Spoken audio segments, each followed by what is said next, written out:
এখানে এখন কোনো মশলা দেওয়া হয়নি, আর না মাংসটাকে ভাজি করে নিচ্ছি। এখন দেবো, এখন আদা দিয়ে দিলাম, টমেটো দিয়ে দিলাম, দেবো একটু ভেজে নিয়েছি একটা, তো হলুদ দিয়ে দিলাম,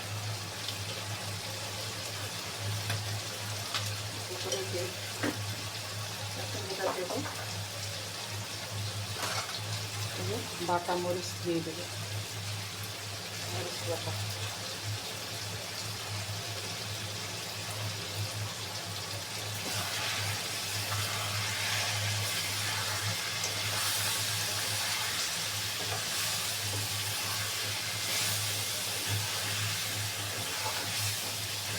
কষাতে কষাতে যত পানির পরিমাণ কম দিতে হবে। ভাজা করা হয়ে গেছে, একটু পানি দিয়ে